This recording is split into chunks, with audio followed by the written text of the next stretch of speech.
Pemirsa, Anda kembali lagi bersama kami di Selamat Pagi Indonesia. Dan siapa yang tidak mengetahui event lari dunia yang terkenal seperti diantaranya ada event lari Boston, Tokyo, serta New York yang masuk kategori World Marathon Major. Nah, kali ini setelah menghadapi pandemi lebih dari 2 tahun, Jakarta Marathon yang masuk pada kota ke-7 World Marathon Major tahun ini kembali hadir. Dan Jakarta Marathon menjadi salah satu event lari elit dunia yang rencananya akan digelar pada tanggal 16 Oktober mendatang. Dengan keunikannya, Jakarta Marathon menyuguhkan pengalaman lari mengelilingi kota metropolitan Jakarta. Lalu bagaimana event Jakarta Marathon ini digelar dan seperti apa keseruannya nanti? Bersama kami sudah hadir Bapak Endang Mawardi selaku promotor sport tourism dan juga Ibu Rina Tambunan selaku race director Jakarta Marathon. Selamat pagi Pak Endang, selamat pagi Ibu Rina, apa kabar? Pagi Mbak. Waduh, semangat ya langsung dengan jaket Jakarta Marathon 2022-nya nih, keren sekali. Nah, kita langsung mau tanya kepada Pak Endang. Pak Endang, seperti ketahui kita sudah vakum selama lebih dari 2 tahun karena melawan pandemi COVID-19. Dan sekarang Jakarta Marathon kembali hadir lagi. Nah, sebenarnya temanya sendiri itu apa sih Pak nanti? Ya, ini memang tahun ini adalah tahun yang spesial buat kita para penggagas dan juga penikmat dan juga pegiat daripada lari di Indonesia setelah 2 tahun pandemi. Sehingga kita mengusung tema, karena selama ini kan memang pandemi kan nggak ada yang larinya sendiri-sendiri gitu ya. Dan tema kita tahun ini adalah Reborn. Reborn itu diartikan juga bahwa kita sebagai tahun kebangkitan buat bangsa. Reborn itu juga diartikan juga sebagai kita para pelari udah sekarang kita mulai kumpul lagi, kita bisa lari lagi kembali gitu. Meskipun sebetulnya memang kita juga dibatasi ada beberapa masalah kesehatan gitu ya untuk menggunakan masker dan seterusnya. Jadi Reborn menjadi satu temanya ya, Reborn, nilai filosofisnya. Yeah. Baik Bu Rina, untuk nanti event lari ini sendiri, komponen sebenarnya seperti apa? Perangkat panitia lari yang dipersiapkan itu apa saja Bu Rina?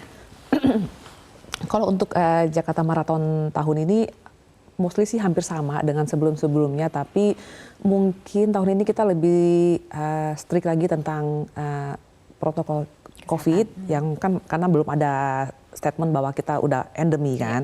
Jadi tetap menggunakan CHSE dan juga dengan perangkat water stationnya kita mungkin lebih steril dan lebih diaturnya lebih rapih ya Mbak ya. Maksudnya dalam hitungan rapihnya itu adalah untuk hygienisnya dan juga untuk sustainable environment-nya. Seperti itu. Kita juga mau tanya lagi nih ke Pak Endang terkait dengan tema Reborn. Reborn ini sendiri kan pastinya banyak sekali nilai-nilai filosofis di dalamnya. Nah, saat nanti teman-teman biasanya para mereka yang mengikuti maraton, mereka juga merasakan mungkin sepanjang nanti mereka lari kelelahan, tapi nanti setelah finish ada sebuah pencapaian yang merasa membanggakan untuk mereka. Nah, ini setelah 2 tahun vakum Pak Endang, ini seperti apa, bagaimana mengkomunikasikan kembali kepada mereka calon maraton finisher? Ya, alhamdulillah kita meskipun dengan vakum 2 tahun setelah pandemi itu, registrasi kita sudah kita close kemarin sebanyak 12.000 peserta. Dan ini sebetulnya memang nilai yang kita ingin kembali kepada sedia kala. Biasanya kalau maraton di Indonesia, Jakarta Marathon itu sampai 15.000, 16.000 gitu ya. Nah, jadi artinya animo daripada masyarakat terutama para pelari ini dari seluruh dunia juga ada, itu terregistrasi ada sekitar 25 negara, ada hampir 800 sekian dari asing juga hadir, dan mereka dari berbagai kategori. Ketika katakanlah mereka nanti mencapai finish ataupun katakanlah ada suatu apresiasi gitu. Apresiasinya tentu saja kan tidak cuma hanya sekedar katakanlah mereka mendapatkan medali ataupun jersey untuk yang finisher dari maraton itu sendiri. Tetapi kita juga memang kita siapkan sejumlah perangkat-perangkat yang memang sesuai dengan aturan daripada atletik dunia atau World Atletik gitu. Di antaranya adalah water stations ataupun hidrasi, karena memang hidrasi menjadi satu faktor penting. Dan selain itu juga standar-standar yang lain tahun ini kita juga mendapatkan apresiasi juga dari World Marathon Majors, yaitu dari Abbott WMM, terutama untuk masuk dalam age group ranking qualification di Indonesia dan untuk pertama kali masuk di Indonesia. Terus kemudian sertifikasi dari rutenya itu sendiri juga kita sudah lakukan dengan sertifikasi dari World Athletics. Jadi alhamdulillah tahun ini betul-betul reborn buat kita, karena memang ternyata kita rebornnya tuh betul-betul kayak semacam naik kelas gitu ya. Secara keseluruhannya udah bisa dapat apresiasi dunia. Nah Pak Endang, untuk pengalaman maratonnya sendiri nanti katanya Bu Rina, ini ada pengalaman unik yang ditawarkan. Sebenarnya apa nanti keunikan yang ditawarkan? Nah, keunikan yang ditawarkannya itu memang yang pertama kita tuh ada kelas tersendiri untuk yang di hari Sabtu yang namanya Marathons untuk anak-anak. Jadi maraton tapi anak-anaknya marathons gitu. Terus kemudian ada juga yang nanti berlari dengan menggunakan pakaian daerah ataupun dengan menggunakan atribut kebangsaan yang lain, bangsa-bangsa yang lain dengan dibatasi cuma hanya 500 orang, namanya tuh breakfast run. Nah, di breakfast run itu nanti setelah lari nanti kita akan larinya juga pendek-pendek aja gitu. Nanti akan kita menikmati sarapan dan seterusnya. Terus kemudian juga tentu saja juga masalah hidrasi ini menjadi satu hal yang paling penting gitu ya, karena untuk para peserta maraton ini memang juga dia harus berusaha untuk tetap memberikan asupan terutama dari sisi air mineral gitu ya. Dan di air mineral ini memang kita juga sudah alhamdulillah tahun ini kita juga bekerja sama dengan Le Mineral, dan itu merupakan satu keputusan yang menurut kita tuh sangat strategik. Dikarenakan memang ini adalah event internasional, dan event internasional itu standarisasinya juga air minumnya juga memang harus yang juga memang berstandarisasi internasional, sehat. Selain itu juga memang rasanya juga enak gitu ya, dan juga buat para peserta itu yang penting adalah kita menyiapkan juga beberapa water station yang akan tersedia sepanjang jalan. Itu ada sekitar 26 ya Bu ya? 26 gitu, 26 water station, dan ini jangan boleh dilewatkan gitu oleh peserta, jadi memang harus memanfaatkan. Gitu. Oke, berarti semuanya dipersiapkan. Nanti kita mau tanya juga nih ke Bu Rina terkait dengan peran-peran, terutama peran marshal dan juga pacer dalam maraton seperti apa Bu Rina. Tetapi kita harus break terlebih dahulu. Tetaplah bersama kami pemirsa di Selamat Pagi Indonesia. Pemirsa, kembali lagi bersama kami Selamat Pagi Indonesia, dan kami masih membahas terkait dengan persiapan Jakarta Marathon. Nah Bu Rina, kita ingin mengetahui sebenarnya peran marshal dan juga pacer dalam sebuah maraton itu seperti apa Bu Rina? Mungkin bisa menjelaskan terutama pada pemirsa yang mungkin belum begitu akrab nih dengan maraton. Saya sedikit jelasin tentang pacer sama marshal. Jadi kalau sebenarnya bukan pacer sih Mbak namanya, sebenarnya pacemaker gitu. Pacemaker. Jadi kalau pacer itu gunanya untuk melit pelari-pelari, misalnya ada yang punya target 3 jam, 3 jam 30, itu juga sudah kami sediakan untuk di Jakarta Marathon tahun 2022 ini. Tapi kami cuma menyediakan untuk peserta yang 42 kilo saja. Kenapa? Karena menurut saya itu 42 kilo itu adalah the most humble experience ya. Jadi kayaknya memang perlu guidance selama perjalanan gitu. Dan kalau untuk marshal sendiri itu sebenarnya bukan pengamanan jalan, tapi cuma pengamanan pelari. Jadi harus dibedakan juga fungsinya dengan keamanan dari stakeholder kayak polisi atau TNI, seperti itu, beda. Oke. Nah untuk track maratonnya sendiri Bu Rina, pastinya kan kita ketahui track maraton itu panjang ya, dan walaupun itu humble experience, tapi banyak sekali pelari yang juga pemula dan juga profesional yang ikut serta nanti. Sebenarnya seperti apa persiapannya? Apakah ada pembekalan atau persiapan khusus kah, dibedakan kah, atau seperti apa nanti? Ya tentunya pasti iya. Jadi rute Jakarta Marathon itu sudah kami klasifikasikan sesuai dengan kecepatannya dari peserta tersebut ya.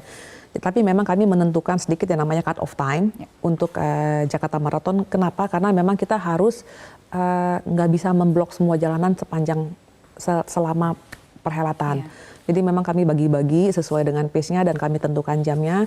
Tapi kalau untuk kategori pemula maupun atlet profesional tentunya semuanya bisa, tapi ya tergantung lagi, balik lagi ke latihan persiapan fisik mereka masing-masing. Persiapan fisik masing-masing. Tapi sepanjang perjalanan juga kami menyediakan medis atau makanan, minuman yang saya rasa sih harusnya lebih dari cukup sih.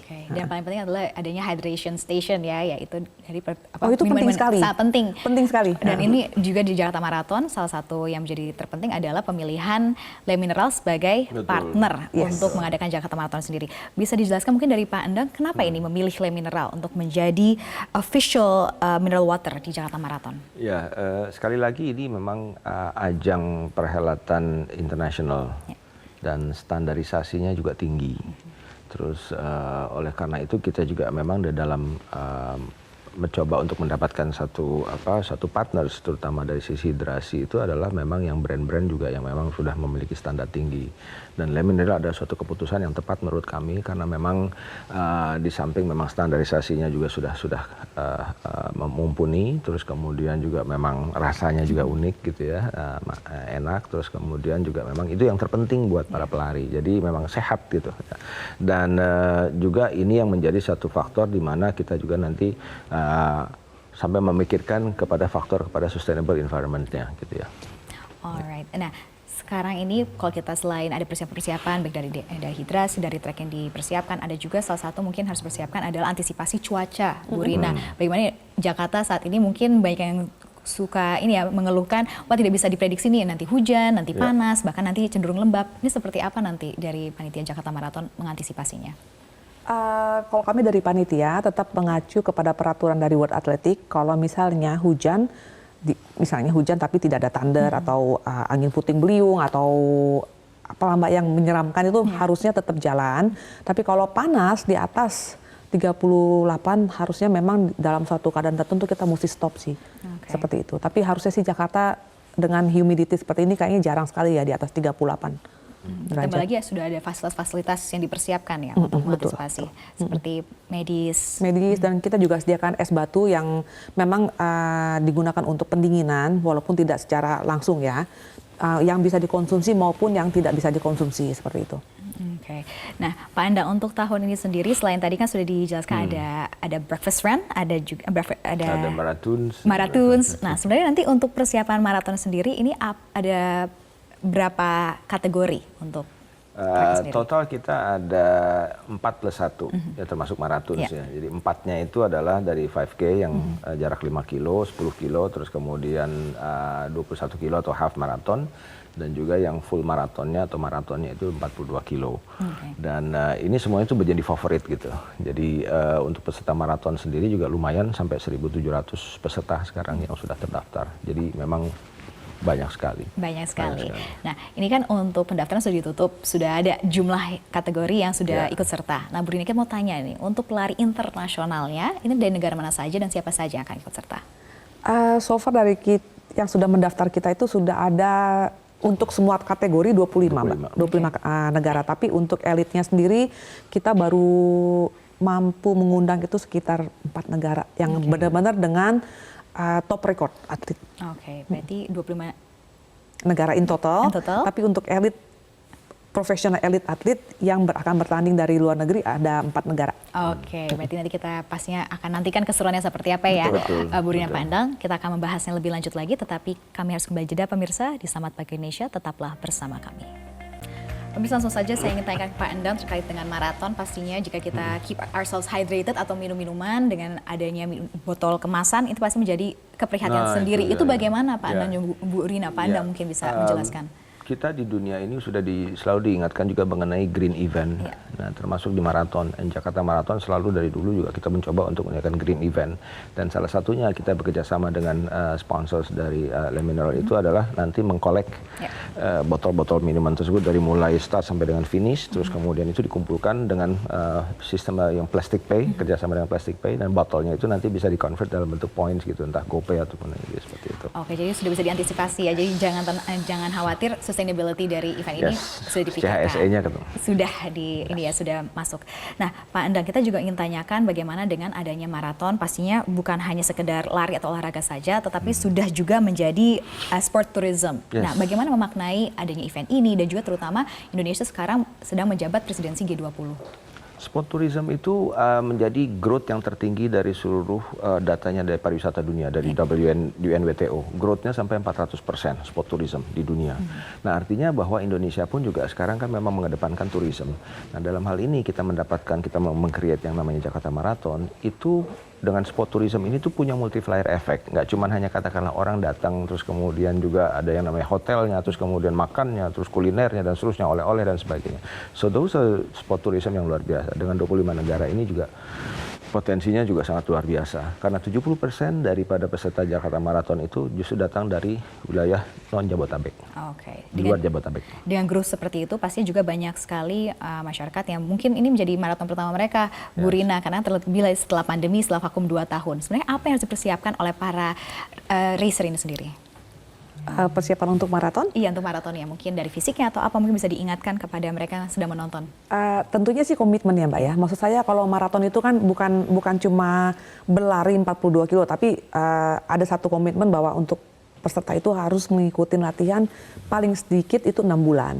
Jadi selama 6 bulan itu mereka udah latihan segala macam, tapi kuncinya itu bukan hanya pada saat hari-harinya juga, tapi sepanjang perjalanan latihannya mereka, dari nutrisi, terus dari tidur, dari semuanya lah Melihat aspek-aspeknya. track yang sudah dipersiapkan?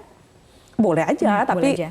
tapi Tetap kuncinya komitmen itu ya, Bu? kuncinya komitmen, karena untuk saya kalau misalnya kita pada saat menjalani latihan aja kita kena flu, kita mesti downgrade expectation, Oke. seperti itu. Dan ini kan persiapan 6 bulan minimal untuk mengikuti maraton. Sebenarnya untuk mereka yang ikut serta kali ini, Bu Rina, kalau dari lihat data-datanya, ini kebanyakan dari individu kah, atau dari komunitas kah, atau dari mana? Mayoritas kalau di Jakarta itu semua pelari itu mempunyai komunitas sih, Mbak. Jadi hampir sama 50-50% lah gitu loh. Oke. Dan tambah lagi ada internasional peserta juga ya. Oke.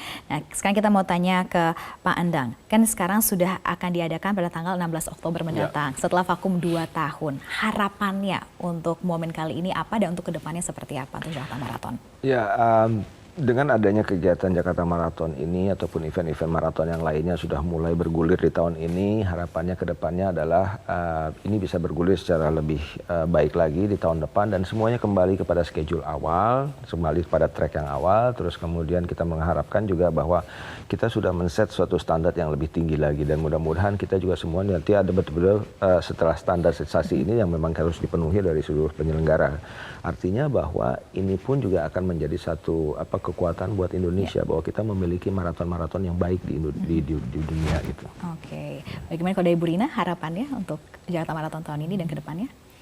Harapan saya selalu sama sih, mempunyai satu ikon dari negara Indonesia, maraton yang bisa dibanggakan di luar negeri juga. Kenapa? Karena saya rasa potensial untuk menjadi salah satu destiny untuk sport tourism ya, Mbak ya, nggak kalah dari negara lain Indonesia. Seperti itu. Oke, menjadi ikon sport tourism di dunia melalui Jakarta Marathon. Baik, terima kasih Bu Rina, terima kasih Pak Endang sudah bergabung bersama kami di Selamat Pagi Indonesia, dan sukses untuk Jakarta Marathonnya tahun ini. Dan pemirsa, tetaplah bersama kami di Selamat Pagi Indonesia, karena selepas jeda berikut ini kami akan kembali hadir dengan informasi peristiwa dugaan KDRT yang dialami oleh penyanyi Lesti Kejora, mengingatkan masyarakat bahwa KDRT bisa dialami oleh siapapun dan membutuhkan keberanian perempuan untuk bisa melaporkan tindakan tersebut. Dan sebenarnya apa yang harus dipersiapkan oleh seorang korban KDRT saat melaporkan kasusnya ke kepolisian? Informasinya akan kami hadirkan usai Headline News pukul 10 waktu Indonesia Barat.